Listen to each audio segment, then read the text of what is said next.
Retirement के बाद ब्रजभूषण जी उर्फ पंडित जी के साथ कुछ उल्टा ही हो गया।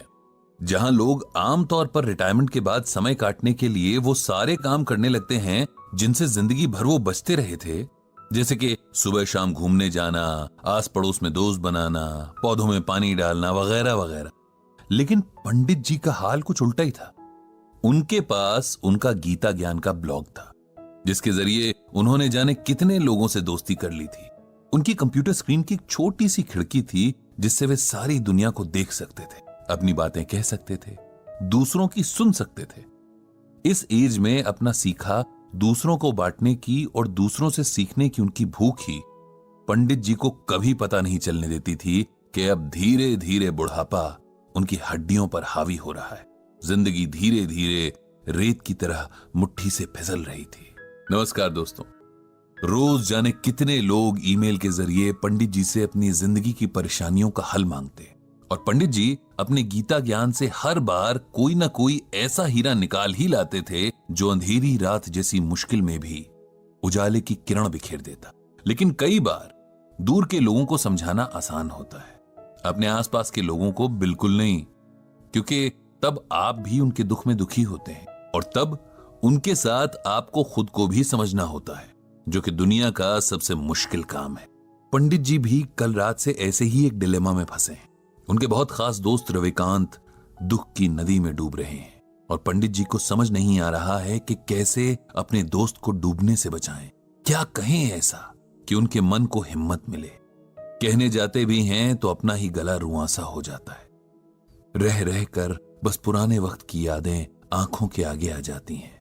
यादें जिनमें वे खुद हैं, उनकी पत्नी है रविकांत हैं और रविकांत की पत्नी रश्मि है, जो कल अचानक से उनके दोस्त को अलविदा कहकर अनंत की यात्रा पर निकल गई हैं और पीछे छोड़ गई हैं उनके दोस्त को, जिसके बारे में तमाम मित्र मंडली मजाक बनाती थी कि वो तो किसी के सपने में भी बिना रश्मि के नहीं जाता।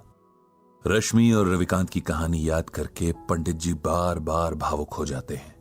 कुछ 40 बरस पहले नई नई शादी करके ये दोनों इस मोहल्ले में किराए का मकान लेकर रहने आए थे। दोनों ही बैंक में काम करते थे और कुछ काम की व्यस्तता तो कुछ नए होने के संकोच के कारण मोहल्ले के कम ही लोगों से उनकी जान पहचान हो पाई थी। पंडित जी के दोनों बेटे तब बहुत छोटे थे और रविकांत से पहले उनकी दोस्ती उन दोनों से हुई थी। शायद इसका कारण रविकांत का बच्चों से बहुत प्रेम करना रहा हो। धीरे धीरे बच्चों की ये दोस्ती उनके माँ बाप तक पहुंची और ये चारों भी आपस में बहुत अच्छे दोस्त बन गए। ईश्वर के खेल भी अजब निराले हैं। जिस रविकांत को बच्चों से अथाह प्रेम था, उसी को औलाद के सुख से वंचित रखा। पंडित जी की पत्नी के साथ रश्मि ने जाने कितने डॉक्टर्स के चक्कर लगाए, कितने मंदिरों में माथा टेका, जाने कितने दिन भूखे रहकर व्रत उपवास किए, लेकिन औलाद भाग्य में नहीं थी, सो नहीं मिली। रविकांत ने कभी भी रश्मि के आगे ये जाहिर नहीं होने दिया कि संतान ना होने का उन्हें कोई दुख है, बल्कि वे तो रश्मि को समझाते रहते कि उसे सच को स्वीकार कर लेना चाहिए और एक कमी के पीछे जीवन की बाकी खुशियों को नजरअंदाज नहीं करना चाहिए। हालांकि रश्मि को यह मलाल सदा रहा कि वो मां नहीं बन सकी और वो हमेशा अपनी ममता पंडित जी के दोनों बेटों पर लुटाती रही। समय के साथ दोनों परिवारों की दोस्ती और मजबूत होती गई और हर सुख दुख एक दूसरे के सहारे आराम से निभता रहा। उन दोनों में अलग तरह का प्रेम और समर्पण भाव था। दोनों जहां जाते साथ जाते, यहां तक कि सब्जी लेने भी उनकी पसंद और नापसंद हैरान करने की हद तक एक थी। उनका स्वभाव भी एक जैसा। ऐसा लगता था कि जैसे दोनों की ही पर्सनालिटी एक ही रंग से लिखी गई थी। उनके मन एक ही सांचे में ढाले गए थे। एक दूजे के बिना उन दोनों की कल्पना भी नहीं हो सकती थी। और आज वही जोड़ा टूट गया था। जो अकेला छूट गया था, उसके बाकी बचे जीवन की कल्पना भी अब मन में सिहरन पैदा कर रही थी। किसी तरह बड़ी मुश्किल से रविकांत को सहारा देकर उन्होंने अंतिम क्रिया से जुड़ी विधियां करवाई थी। रविकांत का हाल ऐसा था कि जिसे देखकर पत्थर भी पिघल जाए।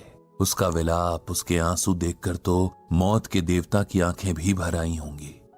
कभी मजाक में शायद रश्मि ने रविकांत से कहा होगा कि अंत समय में उन्हें गंगा किनारे जलाया जाए और उनकी अस्थियां मां गंगा की गोद में बहाई जाए। सो उनकी इसी इच्छा का सम्मान करते हुए रविकांत ने पंडित जी से रश्मि को हरिद्वार ले जाने की बात कही और इंतजाम करने का अनुरोध किया। हरिद्वार के पूरे रास्ते जैसे रविकांत बेसुध थे। उन्हें देखकर ऐसा लग रहा था कि मानो ये दुख में डूब जाना चाहते हैं। न उनके उबरने की शक्ति बची थी और न ही इच्छा। रविकांत को कुछ होश नहीं था कि कब लोगों ने जबरदस्ती उनसे अंतिम क्रिया की रस्में करवाई और कब उन्होंने किसी और के सहारे से खड़े होकर रश्मि को अंतिम विदा देकर अग्नि के हवाले कर दिया। उनकी नजरों के सामने बस राख थी, ठंडी और बेजान। इधर अंतिम संस्कार के साथ आए लोगों के लिए पंडित जी ने नाश्ते का इंतजाम करवा दिया था। सब उधर बिजी थे और रविकांत अकेले एक बेंच पर बैठे जाने दुख के कितने गहरे समंदर में डूबे जा रहे थे। दूर खड़े पंडित जी ये सब देख रहे थे। उन्होंने तय किया कि उन्हें रविकांत को इस सदमे से बाहर लाना ही होगा, उन्हें सच को स्वीकार करने का हौसला देना ही होगा, क्योंकि अगर यह अभी न हुआ तो कभी नहीं हो सकेगा। रविकांत के पास जाकर उन्होंने धीरे से उसके कंधे पर हाथ रखा और ऊंची आवाज में भगवद गीता का ये श्लोक पढ़ा।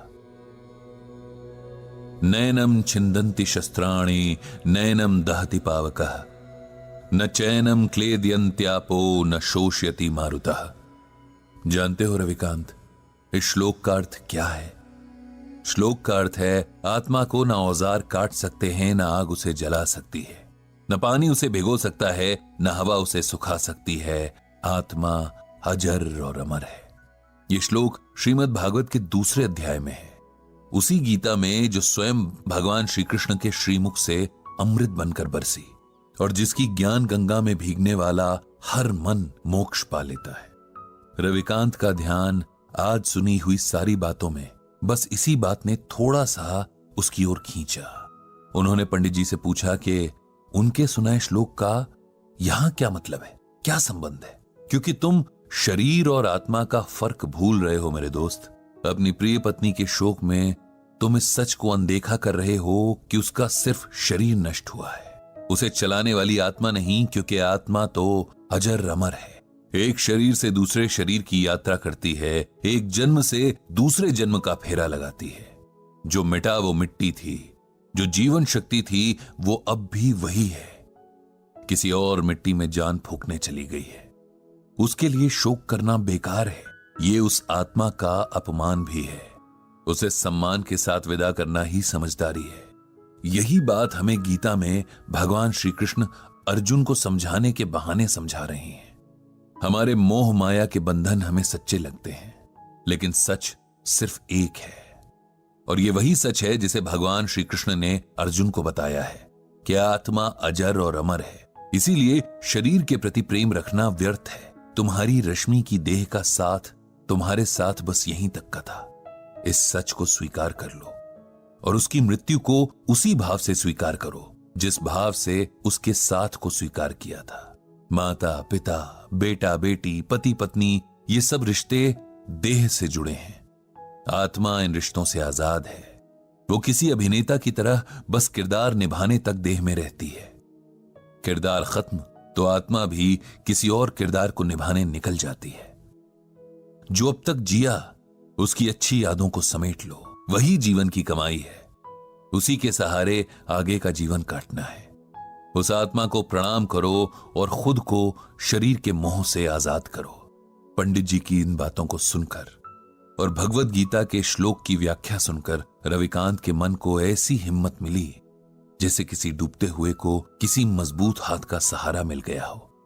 जीवन के लिखे को स्वीकार करने की प्रेरणा ने जैसे उसके डगमगाते कदमों में ताकत भर दी थी। उसने तय किया कि अपनी मर चुकी पत्नी की यादों को सम्मान देते हुए अब उसकी मृत्यु की सच्चाई को भी सम्मान देगा और साथ ही और भी गहराई से श्रीमद् भगवद गीता के ज्ञान को समझेगा। इधर खुद पंडित जी का मन भी अब शांत हो गया था। उन्होंने मन ही मन श्रीमद् भगवद गीता और भगवान श्री कृष्ण को प्रणाम किया। उनको धन्यवाद दिया कि उन्होंने गीता के रूप में मनुष्य के लिए हर मुश्किल परिस्थिति का हल पहले से ही बता दिया है, बस उसे ढूंढने और समझने की जरूरत है।